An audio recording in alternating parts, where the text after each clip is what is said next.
very, interesting weekend, and we're going to be having that conversation later in the program, and that is with Kigondu Karidi, who is a rally navigator. What are the dynamics at play as Thierry Neuville and Oitenak, both Hyundai drivers, perched at the top of the WRC standings with just one event to go? This one is going down to the wire, so Kigondu Karidi is going to be joining us later. But we're going to start with a story from, that I would have to say started in this studio. Just some time back, we hosted Jimmy Kamande, who's a former captain of the national cricket team. He's also coached the under-19s. He's an elite coach, and he's spent some time in Mombasa, was coach of Tanzania. When he came back, we had this conversation, and it all came down to one town right in the center of the country, Nakuru. They have got a huge history such that at the moment, if you think of women's football, you'd be thinking of Nakuru. Now they've got the Nakuru T20 League, and it involves everyone, and it's a big, big development. Well, we'll be getting straight into that conversation with elite coach who's based in Nakuru. He's also a former international, a pace bowler for Kenya, Peter Ongondo. Peter, welcome. Thank you. Thank you for having me today. All right. Yes, and as we continue with this conversation, our sign language interpreter is Ann Wangeshi. Peter, first of all, the cricket family, wherever you go, you always say, hey, nitakuwa pale, I'll be there. Yes. And first of all, just from your side, the little trigger that from the conversation I had with Kamande. Yes. I mean, it came out some were happy, some others were unhappy, but what is that story that, Kamande was trying to put forward about Nakuru and cricket? Yeah, I think it was just basically checking. If you look at the big towns now, the kids are very busy with the PlayStations and what, and they're engaged in other things other than sports. The space also is getting harder to find for sports in the cities, especially in Nairobi. People are building left, right, and centers. So you find that Nakuru still has got the space to expand, and also most of the upcountry guys, because I've gone to Kakamega also and to Vihiga, and I've seen that they've got kids who are engaged in sports because they don't have time for TV, they don't have time for PlayStations. So it's a good way, and it's a good place to start because that's where you get the talent.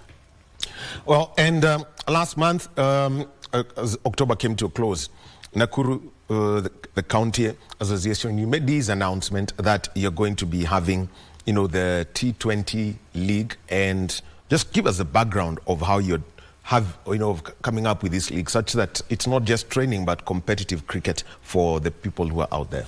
Yeah, I think the conversation started in June when we had realized that for 6 years we have not played any league in Nakuru. Partly there was politics, and then Corona came after that, and then there was issue with the River Sports Club because it's a private entity. Yes. So we had to get everything right for them to allow every team to come in and participate in the league, because that's the facility we have. So we started with a T10 tournament. T10, which means 10 overs a side. 10 overs a side, just to bring the psych back. So we had 8 teams for that, and we invited some of the boys from Nairobi and some of the retired players like Nehemiah Odhiambo, Maurice Ouma, just to get them going and to bring the psych back. So after that, we realized that we can get teams going. So we contacted the captains. We were looking at 8 teams, but we got 6 to start with because the rest couldn't get their players. They have, most of them have aged, so they thought it would be too tasking. They have not trained. But the 6 that have started are doing well. So the interest is coming back, and I think we won't stop from there. One of the things that everyone talks about cricket, and this is all across the country, you either go to an elite school or it's a private members club. That's where you get a playing surface, or if there is a history of a school having a playing surface. So, let's think of, for example, in Nairobi, Nairobi School has a cricket ground, Lenana has one, Eastleigh High School has one. Yeah. So let's just talk about, getting this place at the Rift Valley Sports Club, such that they could accommodate you to be, going there weekend in, weekend out. Yeah, the thing is, first of all, I'd lost my membership at Rift Valley Sports Club, so it was not easy. But the president there is a lover of sports. So when we talked about bringing back the cricket, our board, held by the secretary, Charity Mamboi, and we had Raja Bali, former national cricketer, who also influenced that. We have a new chairman, Eunice. He's also a member of the River Valley Sports Club. So we sat down with them and told them, look, the club was set up for sports. Even the setup, when we look at it, it's called River Valley Sports Club, but there's no sports going on. So it's turning into a bar, just members just coming. It's more of a social place It's a social place. So we thought it's good to bring back, and they agreed and they supported that. So they allowed the tournament to go on. And even now we have the league, and they're not charging for anybody to play the league. So the doors are open. We have guys now coming in and training at the moment. The youths, we had the under-19 ladies league played at Rift Valley Sports Club. That ended last week. So it's a good partnership because they have opened the doors for us. So it's a big thing. So let's start with this, putting together these clubs. The history of Nakuru with cricket is, if you take it from cricket is mainly viewed as a Nairobi sport, but there is a big story there. Getting these 6 clubs that you got, let's first talk about Pirate Cricket Club. And from Nakuru town, from the inner cities.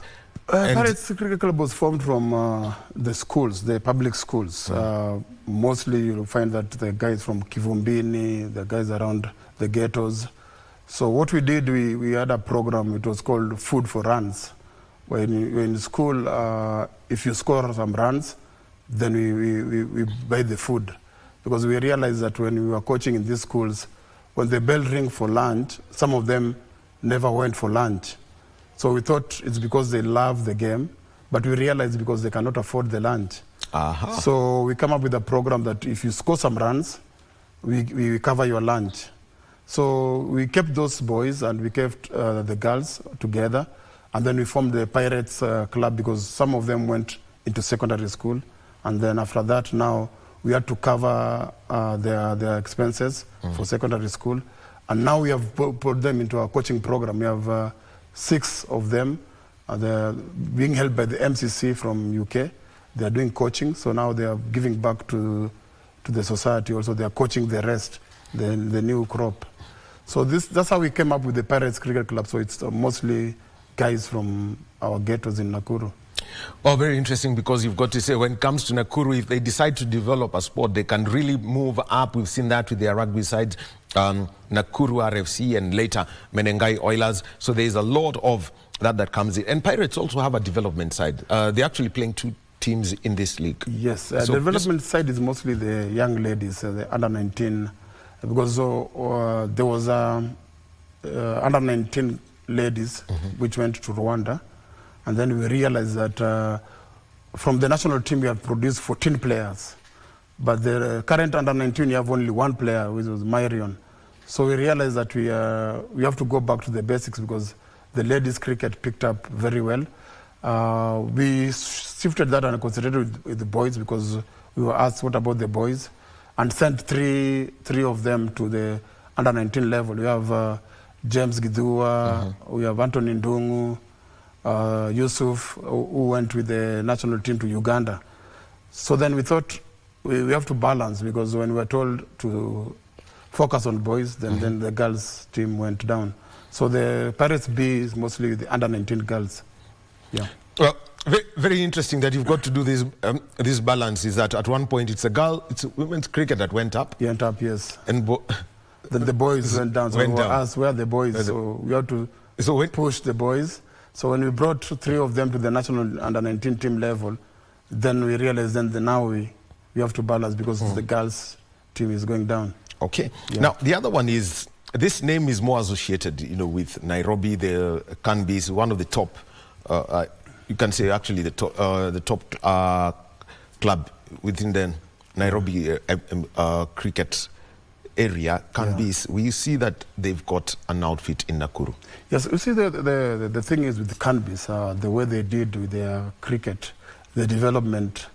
In fact, they did a very good development plan it was a 10-year. I was talking to Rakeb Patel, who is a national team captain. He said they had a plan for the future. So because they had the boys accessing Isili High School, and they set coaches for them. Right now they have Martin Suji coaching them. Jimmy Kamanda is their head coach for the youths. So they have got a few guys from the national team who plays for Cannabis, like Rakeb, Nelson Odhiambo, who helped around. So we told them we need such outfit in Nakuru, because now we want to have competition, because if you have to train our boys, they need competition. So they agreed to talk to their community in Nakuru. So the community said they'll set up, but they'll start with one team, because they normally have 3 or 4. They'll come with one team, so they have given us one team, and then they have given us boys to develop, to mix with our boys, so that they can learn the art of spin, for example. You have to get it from that community. We really don't have wrist spinners with the Africans. I think the wrists are a bit stiff, so I don't know what happens. Kazi ya jembe bwana. Yeah. So that's how we came with the partnership with Cannabis. So that's what's happening at the moment. Well, I'll come actually to that about the wrist, because it's something that is very interesting. Then you've got Spartan. Just talk about that club. And Yes, where you Spartan it's brought together. There's Babs. You see the community there. There's the Babs Temple. Yes. Which brings up that community. So they thought they bring together they didn't want to box it into one community. So they bring together guys from the temple and other temples, or those Sikh temple, because there was no Sikh. We were looking for Sikh union. We couldn't get guys from that Sikh union. So they changed the name from the Babs Temple to Spartan to include the rest. So it's a team comprising guys from the Babs Temple in Nakuru. Southern Zone? Southern Zone, funny enough, is a team from Nairobi, from Umoja. South Zone is a team from Umoja, coached by Nick Oluoch. It's under David Waters, if you know David Waters. Yes, the East Africa Cricket Foundation. The East Africa Cricket Foundation. So because we gave them a chance, because they sent us boys when we had the T10. When we were short of players, they sent us boys from the what do you call it, the hub. So we realized that to continue pushing them, because they don't play in our league in Nairobi. So they are good boys, but they don't get a chance to play in Nairobi because they don't have a club. So we included them in our league. So that's how South Zone came in. Okay, so for Southern Zone, I mean, ideally, where would you get them to train? Why does Waters get them? They train in Unity Primary School. They've named it, I can't remember the name, but a facility down so that they can train the boys there, but they don't have to play. Thought it's better we have them down in Nakuru. Yeah. Well, very interesting that you can see, and for them coming up, and then obviously there is a Rift Valley Sports Club, which would ideally be the hub. Yes, Rift Valley Sports Club is the hub, and they are the parent club. So it's an old history club, and for us to play, we need the Rift Valley Sports Club. We need them to be in the league, because you're using their facility. So their captain said that their group is aging, so we need to give them a few players, and that was an advantage. So we gave them players from Homa Bay. We got players from Homa Bay to play for Rift Valley Sports Club. So that to make that they have an aging team. Most of them are above 40 because they have been laid off for long. But now, if you blend the youth and the experience they have, I think they're currently sitting second on the table. Well, very interesting, because you're bringing it, we can see that there seems to be a convergence from the West and also from this side. The Homa Bay team, just give us a background of how you were able to pick them and select them for that. I mean, so that they can represent Rift Valley Sports Club. Yeah, we went to Homa Bay in December for a camp. And then after we had finished, asked the boys what do they think about the camp. And they said they feel that they're now kings in Homa Bay, but there's no position. So they can't really measure their strength because at the moment they are ruling in Homa Bay, they're beating everybody there. So I thought because they are good prospect, because they're under 19 boys, they're good prospect. So to get them to weigh themselves and see how they can improve. So bring them up to the league in Nakuru. So that's how we had the conversation and brought 4 boys from Homa Bay. So we are keeping them in Nakuru for the duration of the league, and then we're giving them tips and training. We called Alfred Juguna last week to check their bowling, and he gave them a few tips. So they're also going back with experience because they have to now learn new actions and learn how to play in the wicket, because they used to play in Astro in Homa Bay. And right here you've got to play on grass wicket, so it's a different grass wicket. It's a whole different one. Yes. So let's now come down to, the whole the format. It's T20. Yes. So just tell us how you organize this. We can see it is 6 teams. Yes. Ideally, you can play 2 T20 matches on a day. So how do you organize this? Yeah, the youths and the Pirates B and South Zone plays on Saturday afternoon, because we want to play 3 games per weekend. So we have organized 1 game in the afternoon on Saturday and 2 on Sunday. So you find that every weekend, every team plays, because you see that's 3 games, so that's all the 6 teams play. So we have to make sure that every weekend the 6 teams get to play. So we've realized even the guys who work Saturday afternoon, they get off. So we've put 1 game in the Saturday afternoon and 2 on Sunday, 1 in the morning and 1 in the afternoon. The quality of improvement, because we are seeing that there's a lot of conversation that involves young players here. Yeah, you see, the thing is now comes with the experienced guys I was talking about in Rift Valley Sports Club. We have guys who have played for Kenya. We have David Asiji controlling the Pirates B. We have George who's controlled Pirates A. We have guys like Quinta Aoko who's giving them tips, the youngsters, because he has captained Kenya, so he knows his game. So we are giving them tips as they go on, and then we are giving them game plans. So they have moved from just playing to now learning how to win. Yes. Well, you go, and also happening, just receiving apologies, David Odhiambo Pamba is one of our top umpires here, and he's conducting a course in Nakuru. We can see now that there is one of the things you're doing, I mean, even as this happens, is a course is going on in Nakuru around umpiring. Yes, this happened the first 2 weeks. I had to umpire because we don't have umpires in Nakuru. So I had to umpire the first 2 games. Who was you need 2 umpires in Nakuru? Yeah, Joseph Somba, because he's umpired in Nairobi League. So we had to umpire the first 2 games. Then we realized that if we are not around, then now the officiating, there was complaints in the officiating. So we contacted David Pamba, because he runs the course. So we told him, look, we have guys who have played cricket here, but the rules, some of the rules and umpiring are still a challenge. So if you have a course, and then, because we certify them, and then they are certified umpires, so if we send them on Sunday for the umpiring, then the guys will relax, because we have given also the teams a chance to send somebody each, so that they know that these guys have gone through the course. So when they see them there on Sunday, they're not worried that the officiating will be poor. So that's one of the things that we have. We need to have quality umpires to run a quality league.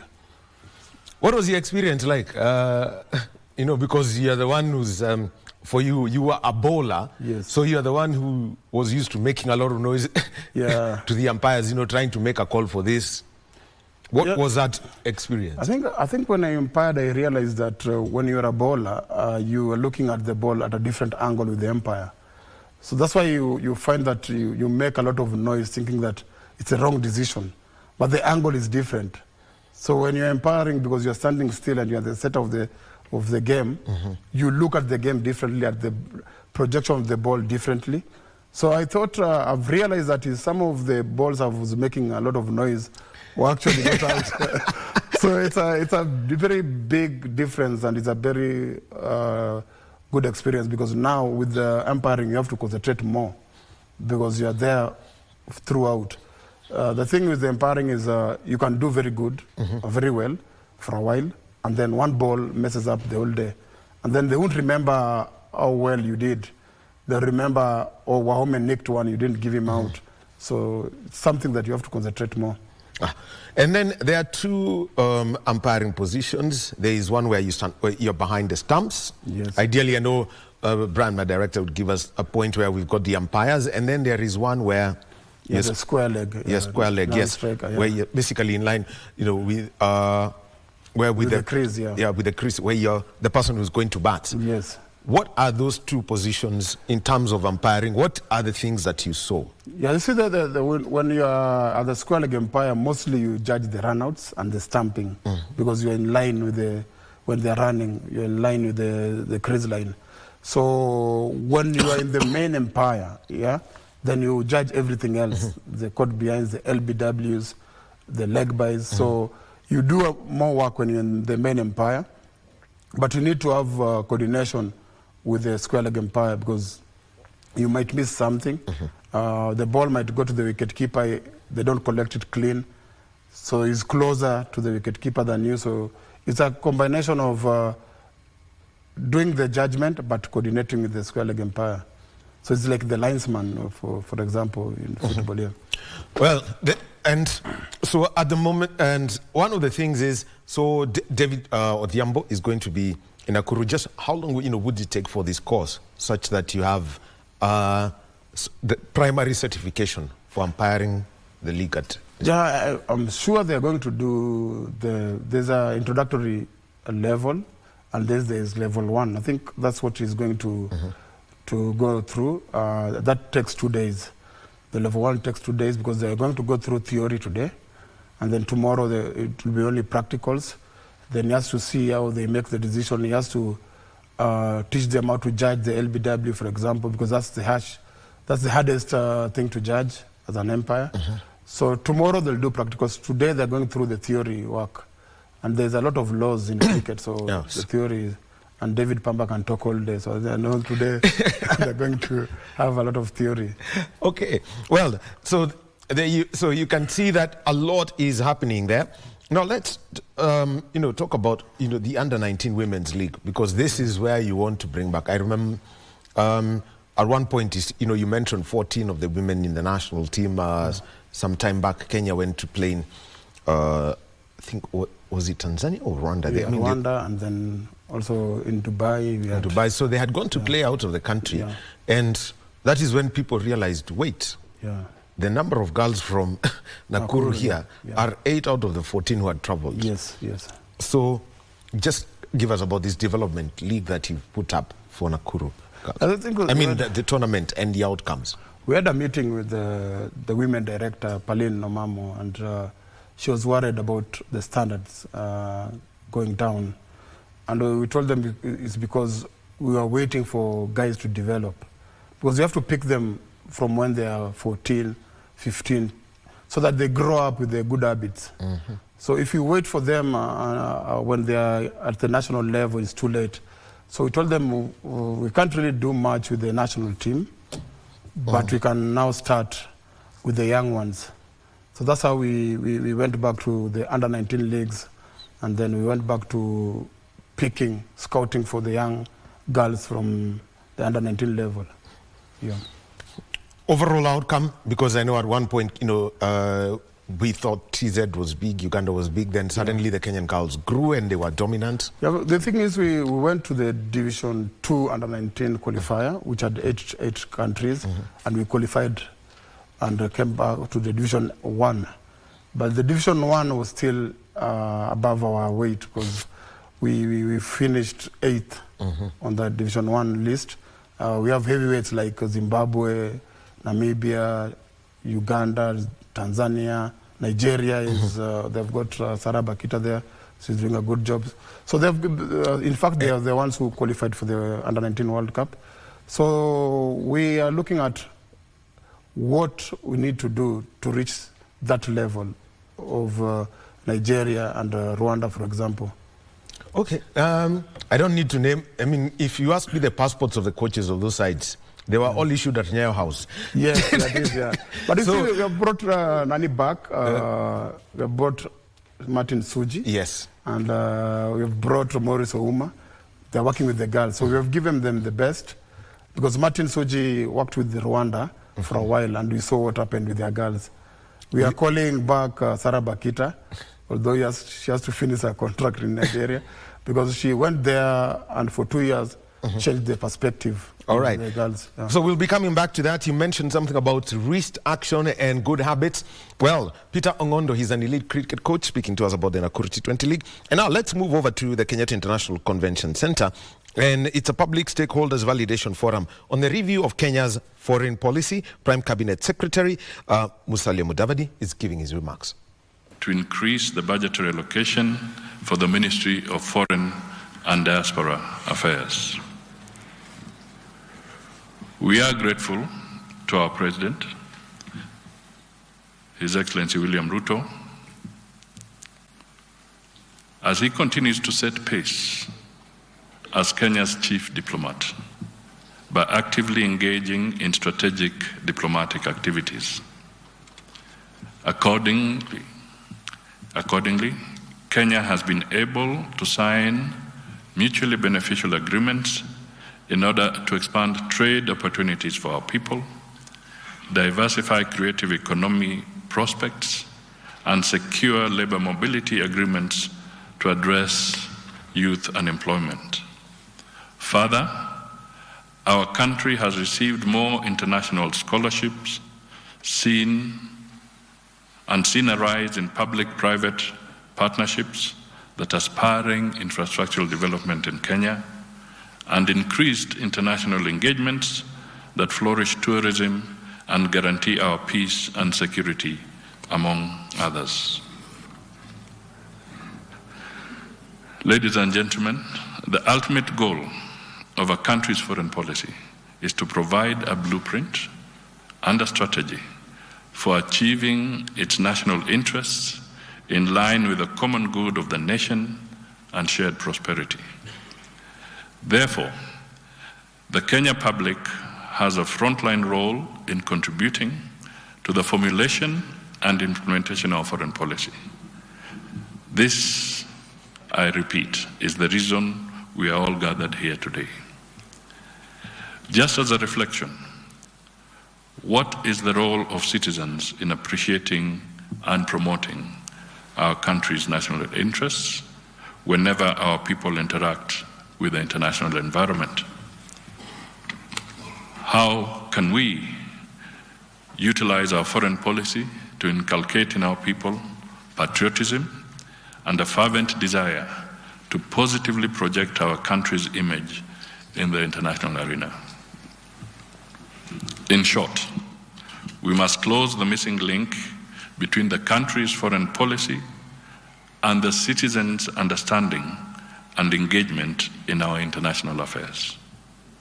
In conclusion, I encourage you to have a candid discussion and an in-depth interrogation of the document to ensure that the final product of this foreign policy review process captures the perspectives and wishes of Kenyan citizens.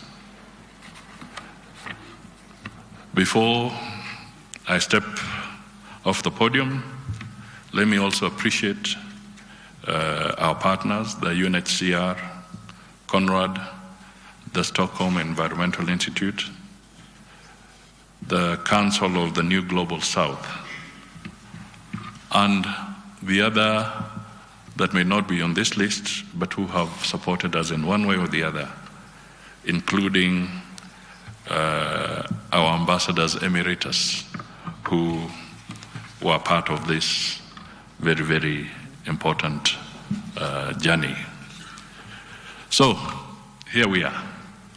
Please speak frankly. Let us hear you out. Foreign policy is a critical public good, but it's also very elusive,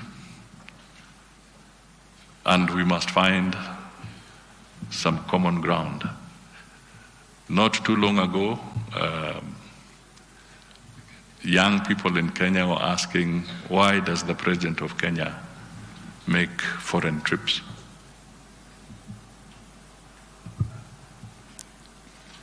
Maybe an answer may be found here today. We also are facing interesting challenges. I am a politician, and sometimes you are inclined to try and imagine that your wish or your desire coincides with the national good, and sometimes they may be at variance. But there are critical issues that we must deal with. For instance, how can we motivate our foreign service? What can we do to anchor good men and women out there as they work? What is a professional foreign service? Do we play the traditional game of you ignore the career foreign service, trained diplomats, and then fill the foreign service with villagers from Mululu, where I was born? Should we, as a Kenyan people, maybe now decide whether we need to have a ratio of proportionality, so that to what extent do we work with the trained people, and to what extent do we infuse some new blood into a foreign service? This kind of balance, we've never quite talked about it as Kenyans. Perhaps this is an opportunity. I was in Parliament a few weeks ago answering questions, and I'll not name the person, but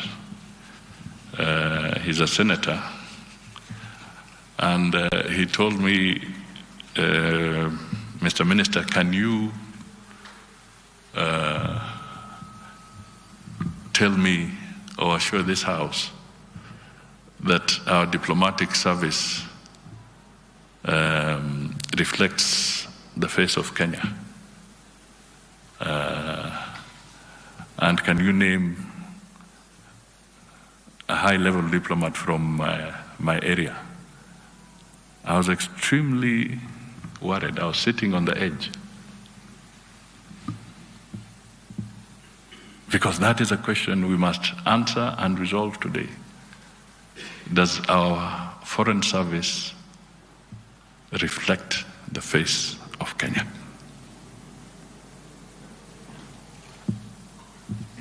How does it play out on matters gender? Does it?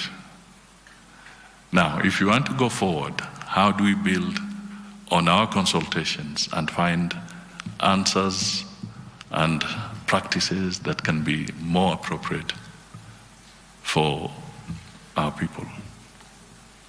When I talk of the budget that will go as a comment that goes into the sessional paper, what happens when you do not resource a foreign service? Do you compromise a nation? Is the security of a nation under threat? Are the national interests under threat? So these are the kind of issues that I really want you good men and women to help us interrogate, so that we can come up with good solutions. The global trends, as you've heard, are changing. We take pride in Kenya as hosting the UN system here, the largest in the global south. Today, we also take pride that Kenya is host to the largest World Bank office outside Washington. How do we leverage on that to consolidate Kenya's position as a financial hub? And from there, springboard into providing very supportive engagements for our neighbors. So a good balance again between those kind of conversations and what we are doing, I think, and many others, will really help us to handle our foreign policy. And perhaps you could also tell us where you think we have been ambiguous and we need clarity. Let it come from the citizenry that they need clarity on certain fundamental issues. Maybe this is the moment. But most important, let us all now develop a foreign policy that is Kenyan. I'm not saying that we've never had a policy. We've had it. It was even documented, as you can hear. But the new areas that we must chart is that the Constitution is very clear about public participation, public engagement, and broadening ownership. That was not there in the past, but our new Constitution demands that. The 2010 Constitution, they say it is transformative. If you are to ask me, can you run away from the civil society? I think it's not possible anymore. If you look at the anchor around the Constitution of 2010, there's a very strong input from the civil society. So we are living in these new times, and it is absolutely important that we recognize that they're new players. Even in football, we have a season when there's Pele, then we had the Messis of this world, and now we are looking forward to seeing other players in the arena. So in this foreign space, foreign policy space, let us also crystallize on what is the gem for Kenya and how do we move forward and keep our profile where it should be. Thank you, ladies and gentlemen, and I wish you extremely successful deliberations, and we look forward to your inputs. Thank you so much. That is the Prime Cabinet Secretary, who's also the Cabinet Secretary for Foreign and Diaspora Affairs, and also the Acting Cabinet Secretary for the Interior and Coordination of National Government, Musalia Mudavadi, was speaking at the Kenyatta International Convention Center, and this is at a public stakeholders validation forum on the review of the Kenya foreign policy. Our reporter is Nancy Okore, and she's going to be giving us full details of that in our subsequent bulletins. We get back to our conversation on Sports Check, and we were talking about development cricket. Nakuru, a hub of cricket, and there is the up and down story of where majority of the national women's team, you find that they do come from that. And we are with Peter Ngondo, who's an elite coach. He's based in Nakuru. They are running this league. And they are also engaging, a lot of coaching staff, including your former coach, Alfred Joguna. Yes. Yeah. At the national team. So, Peter, let's talk about this. You are talking about, developing cricket players. You are talking about spin bowling. Yes.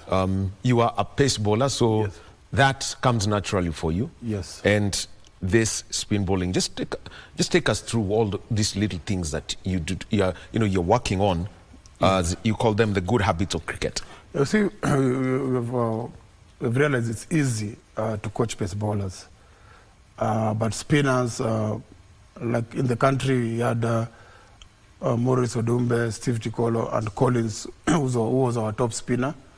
But if you look at the way the subcontinent, their spin, the way it's turning and the way it's easy for them to bowl with their wrist.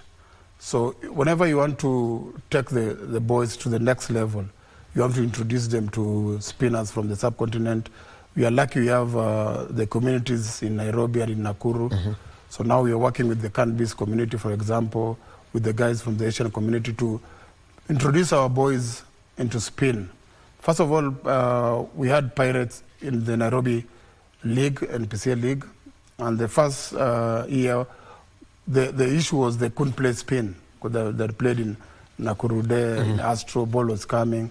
So when the ball was turning, they had no clue on what to do. So to build a spinner from that age, you have to get somebody who can really show them how to do it. I can't really spin because my wrist is stiff. We've talked to Kamande, he's come down for them because he bowled off spin. We have talked to Collins, but he's now engaged with Obuya Academy. But whenever he'll get time, he'll come and give them tips on leg spin. So we're trying to build them in a way that we don't have... Rajab bowled pace. Pace, yes. Yeah, so he's more of a swing bowler. So with swing, we work with Rajab and Alfred Boy because he also bowled a bit of spin and a bit of swing bowling. So we're trying to get them at the early age so that we don't have stereotypes that we only have pace bowlers coming up. It looked like the West Indies of old. Yes. Where, everything was about speed. Yeah. Now, the other one is, and this is, we see that whenever you're working with schools, because not many schools have got the cricket grounds, we can see the game growing. And even at the national team levels, for example, like the pictures on the screen, most of the people who are coming in were youngsters. Yeah. AstroTurf is what looks like a mat, is what you're using to develop these players. Yes. It's the easiest way to do it. And do it because it's cheaper, because to take care of a turf, it's a lot of work. You need a full-time groundsman for that. And you need facilities like fertilizers. You need to water it, so you need to come up with irrigation or something. And you need to also roll it. And so you need somebody there for full-time. Because the AstroTurf, after you have laid the cement and you have laid the AstroTurf, you just need the crease.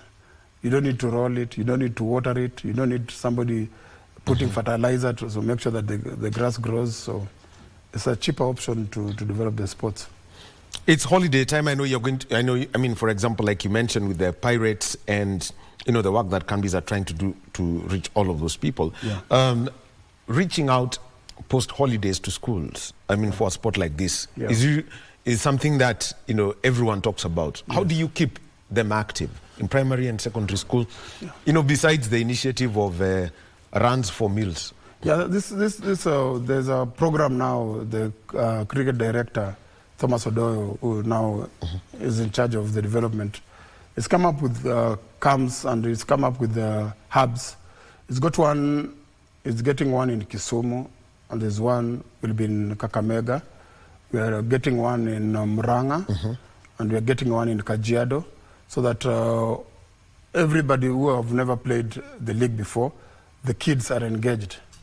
So there'll be I think it'll run for 3 weeks, the camps.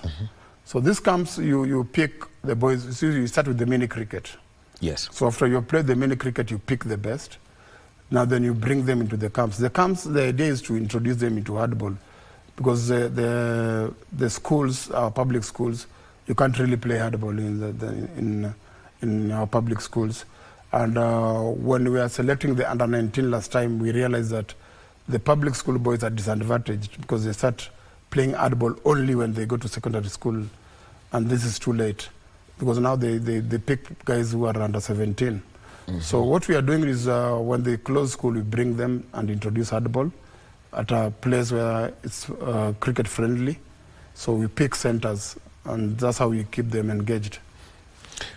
Well, the other one that we also want to talk about is when I look at the national team players and some of the equipment they use, we know that probably they can't afford that. The federation may put in money so that they could get this. Yeah. But how are you, what's the work being done to ensure that this equipment goes down mashinani? Because you mentioned you've been to Kakamega, you've been to Vihiga, Homa Bay, you've also mentioned, you know, Kajiado, is Muranga, Mombasa is also another place where there is a lot of active cricket. Yeah. What's the... Yeah, this thing we have improvised. We went to a local guy who made some wood for them, and we have improvised. We do plastic in the mashinani because it's cheaper, and then we use softball for them. When they come up to the next level, we are trying to partnership with the county government, because now the way it's going, we are looking for sponsors. The Cricket Kenya, as it is, the development fund cannot sponsor all the 24 counties, because we have 24 counties now involved in cricket. So they cannot sponsor all the 24 counties. So we are making local bats, which they can do for now, but they can't play at the highest level. But at least they can get the feel on what is happening. We have got some donation also from East African Trust, this Maji, and we've got some donation. Like yesterday, CIA called me. They have got donation from Obuya Academy. I think they have sent some kit there. We've got some donation for Busia, also from Obuya Academy. So we're trying to get guys partnering with the counties, giving them equipments. Cricket Kenya got a few for the age level, but this is now for the competition. So whenever you're playing, like we had the under-19 league, ladies league, they send some equipment down there for them to share. It's not everybody gets equipment, but it's enough for the teams to share. Very interesting about how the game is growing. What's been the impact? Let's start with Kakamega and Vihiga. Yeah. And also Busia, there is also, you know, there is somebody, a vocal person from there, a friend of mine, mutual friend of ours, you know, but Kakamega, Vihiga, what are the prospects now? Kakamega and Vihiga, they are lacking the playing surface. It's hindering their development. We are the under-19 league again in Nakuru. We had to bring girls from Kakamega. We had to bring girls from Siaya. We had to bring girls from Vihiga because there's no playing surface in Kakamega and Vihiga. In fact, in the western region, we don't have any playing surface. They were trying to build one in Masinde Muliro University. I don't know how far they have gone with that. But their needs of surface and a center so that they can play competitive cricket. At the moment, we've got a lot of talent, but we've got nowhere to take them. So there's a bottleneck at the top. Kisumu County, you're the big boys of that place. Yes. Because that's where ideally you would have a central place for Kakamega, Vihiga. Yes. We are broken into Kisumu County. We are building a center at St. Paul, Kanyakwar, for the boys. They already have Kisumu Senior, which is a surface. But I've realized the boys there, I think it's lack of coaches or staff. They are used to a lot of softball. So we are breaking them into hardball again. But you can see that they've grown playing softball until they are like they are teenagers. So now bringing them back to hardball has been a challenge. I was there in August. So we're trying to have 2 centers at least. We already have Kisumu Senior. They've agreed for the boys to use their place. So Kisumu will get a center faster than the rest because they already have a surface. Actually, now, you keep saying one thing, hardball, softball, hardball, softball. Yeah. What's this transition that's required? For the young ones to start, like 11, 12, 13. I think 13 is the last place you use the softball. To start cricket, you need to use a softball. First, because of the surface. Because you're using a football pitch, for example. Hardball is not ideal. Second, because of the equipment. If you have to introduce cricket with hardball, you need helmets, you need pads, you need gloves, you need a lot of equipment, and then it will be expensive. So to start with, you just need 2 bats, 2 wickets, and a softball. So basically, this is what we have that is happening, for example, on this. Yes, those are plastic. See, those are plastic stumps. Yes. These are plastic bat, the blue one. So you start with those ones for the young ones. So if you start with those ones, it's easier to use, it's easier to introduce cricket because the batters now don't use any equipment. They don't require helmets, they don't require pads. So it's easier to spread the game with the softball. And then when it comes to the hardball now, even the movement of the ball is faster. It's faster and you need a very good surface. So that's the challenge you're having in the Western region, where now you have to play hardball, but you need a surface. The other thing is, I mean, for example, we mentioned today that the next 2 days, David Odhiambo is doing umpiring. Yeah. Let's talk about, the other aspects of cricket. If you do not break into elite playing, say playing in the top division in Kenya or playing for the national team, what are the other openings that are available for people there, starting with where you are coaching? I think the clubs in Nakuru at the moment have not started paying players. So they have to really work hard and break up to the national level. But you see, in Nairobi, the clubs I know, they pay their players to play for the clubs. I played for Somibapa. In fact, they started paying me before I was in the national team. So the clubs here take care of their players. I mean, you played when the game was at its highest level. Yes, I know, but there's still, it's not the same amount, but I know they take care of their players. I know of Somibapa, they are paying their players. I know Gymkhana, for example, they are paying their players. I know Canbis are paying their players. So to break in the clubs, you can still get some money for yourself. But in Nakuru at the moment, we are not paying the players. But also, if you look at cricket as a whole, it's not only about playing in the national team. Because there are the chances you can become an umpire, there are chances you can become a scorer, there are chances you can coach, because we need a lot of development coaches. So if you understand the game very well, the coaching we have got, Cricket Kenya needs like 60 coaches. They have 10, they need 50 more. Because if you look at it, like in Nakuru, for example, we had 4 coaches and we were only doing Nakuru town.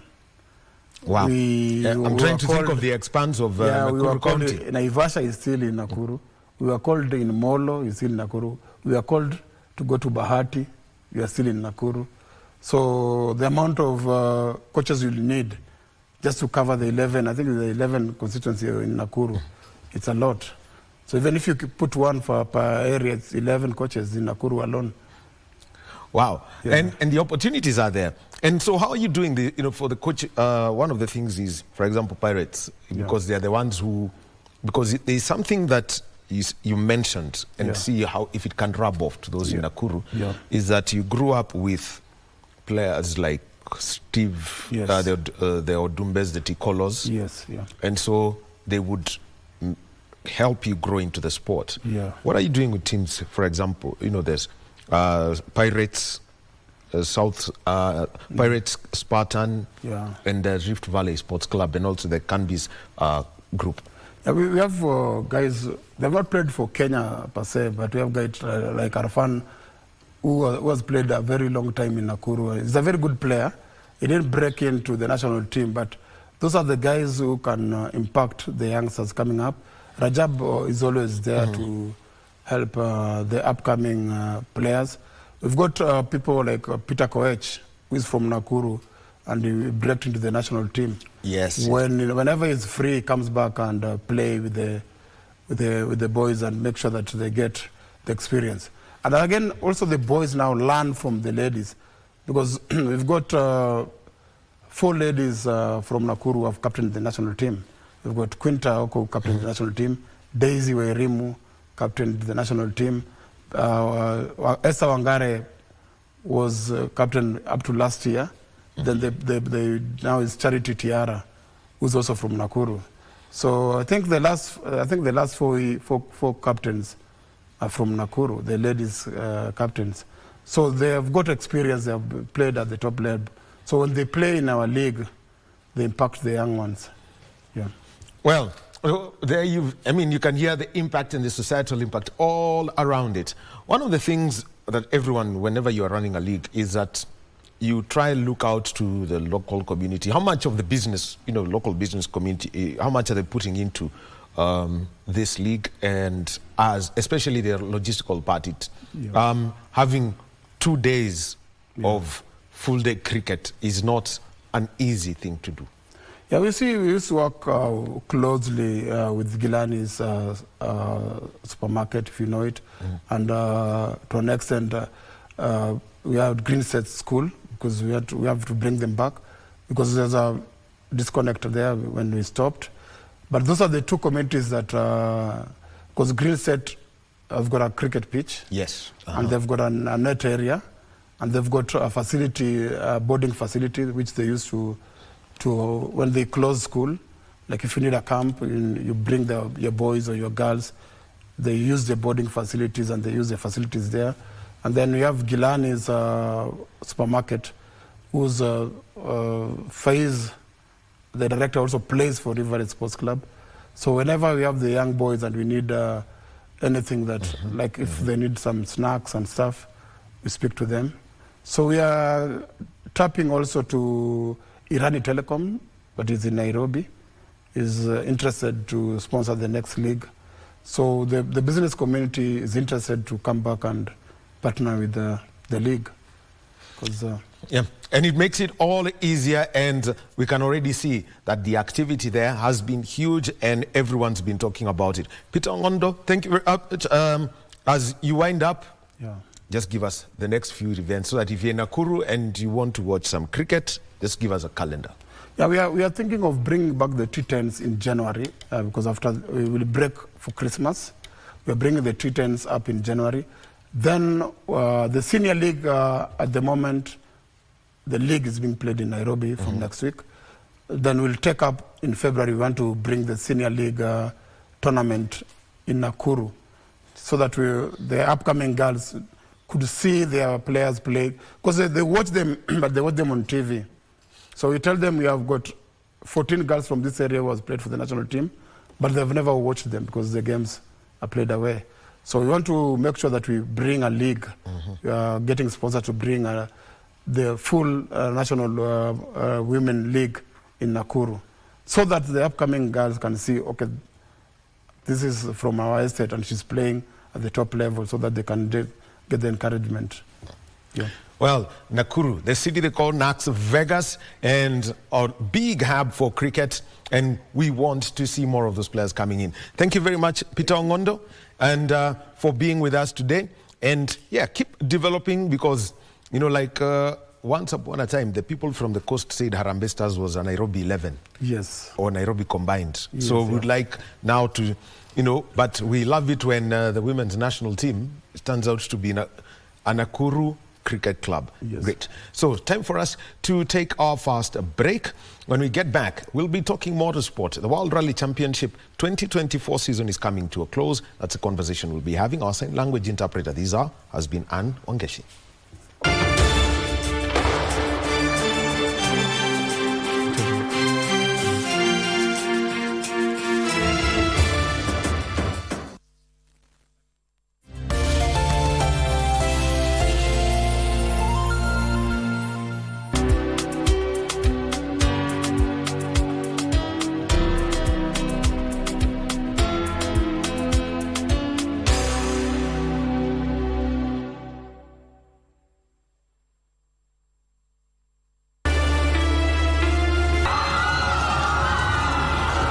Kwanza hatujui ni akina nani na nia yao walikuwa ni nini.